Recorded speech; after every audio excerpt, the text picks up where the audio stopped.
When you hear that, even now, you're proud of that, Yeah, right? very much so. I agree with you. I don't think it got its fair shake. Everybody thought they were poised to go. And I don't know if it's just people didn't connect or record company problem. I don't know. It just didn't happen.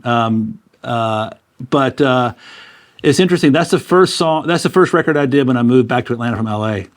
In the studio, it was almost brand new again at that point because I had Mike Clark. I told you about Southern Tracks earlier. Yeah. I called him about 6 months before. No, not even that.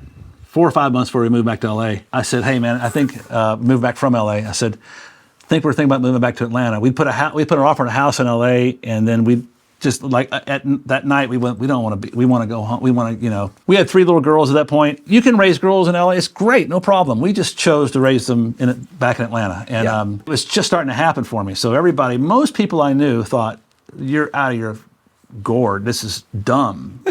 Why would you move away?" I was like, "I don't know. I think it's going to be okay." But I called Mike Clark. I said, "Listen, I'm going to buy a house in Brookhaven, mainly because it's close to your studio.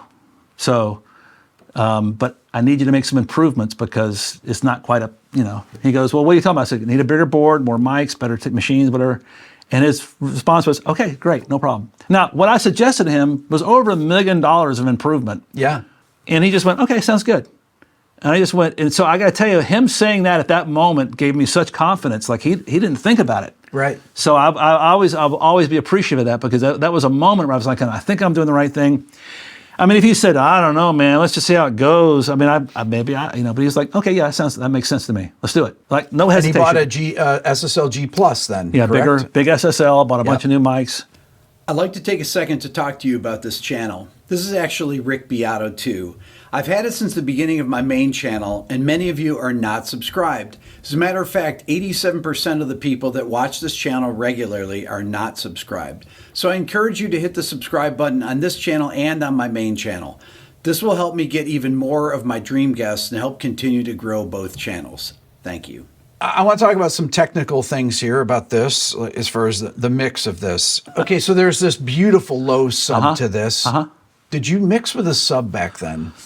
I don't think so. Okay, what did you mix on? I mixed on everything but NS10Ms. NS10Ms. Yeah. Okay. How did you know you got the low end right? Very simple. It's I can't remember the guy's name, but I told you worked at Can-Am before that, and I was mixing something. I think I was mixing Aerosmith or something, and he was mixing he mixed all these great pop records, and I can't remember his name right now, but he goes, "Yeah, you know when you got because he had great low end and all this, and he goes, you got it going when you have it not too loud but kind of loud and the speakers are jumping or flapping, that's when you have enough low end." I went, "That makes sense."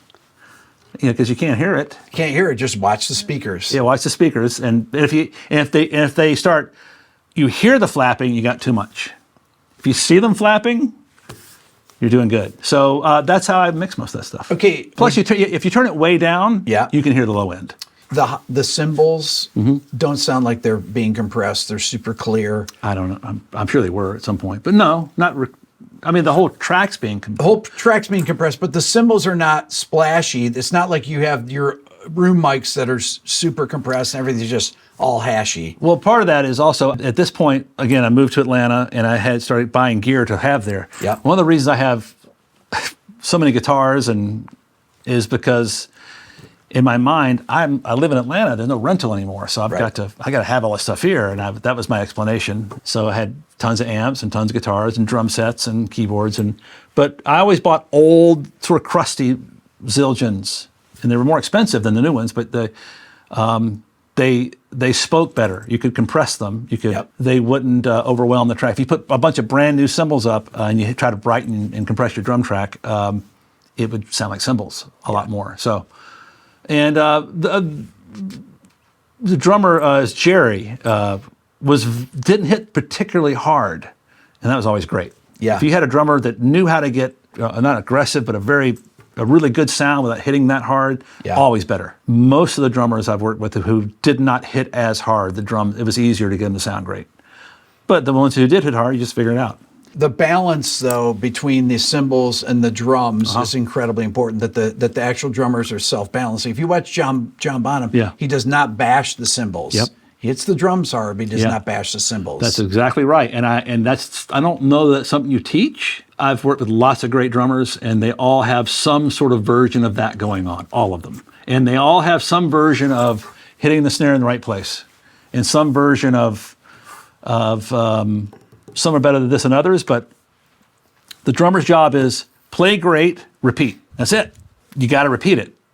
I don't need a bunch of different stuff going on. Your thing's got to be the same thing pretty much every time. Most really good drummers get that and understand it and want to do that. But there's so much clarity to this, Brendan. The guitars, doubled guitars. There's so much space for the drums, though. The low end's huge. The voice is right there. Sounds really rich. When the guitars come in the chorus, too, just the low tuning down to B and everything, just sounds huge. Does having the low-tuned instruments, do you think it helps the voice jump out or get out of the way of some of the things? I don't know. Is there a psychological thing of that? Maybe, I don't know. This guy's a great singer. And so is Ty, who chose, I don't think he sang anything on this album. He sang all the backgrounds, but he was also a really good singer, the guitar player. His guitar parts are so tight, too. He's great. As a matter of fact, I used to kind of, not frustrate him, but he was a good sport about it. Such a good player and such an effortless. Every now and then, I need to hear the struggle. And I need, Sounds too good. He was just such a fantastic player. So I had this. I still have it. It's a Hofner violin guitar, and it is not easy to play. Okay. But I had good strings on it, Okay. and it was set up, and I would occasionally have him play that for parts. Because I was like, I just need I need to hear the work a little bit. I want to hear the work. And he'd be like, all right, I'm game. And he was into it. I mean, he was game. He wasn't like, how dare you, whatever. He was like, okay, if this is what you want, let's do it. And I'm not saying it was something he was super stoked about that, but there were occasionally, if you got a shredder guitar player, put a sort of an inferior guitar in their hand, and you can hear it work a little harder. Do you get disappointed when a record that you know is a great record like Dog Man and it doesn't do as well as it should? Sure. Oh, yeah. This sort of brings to mind, you talked about earlier, I don't really do many interviews or whatever, and that's not completely some of that's a business thing. If you don't talk about anything, the only thing people know you for is your hits, through your big records. Right. They don't know all the records. You're not talking about all of them. They don't really know about them. This is a record that musicians for sure. know because they love the sound of this. Yeah, I understand that. And this was disappointing to me because also it was at a time where everything else I was doing was taking off, was blowing up. Why did this not blow up? And I remember thinking at the time, you got to be a little philosophical about it. No, I'm just pissed. I take it all a bit personally.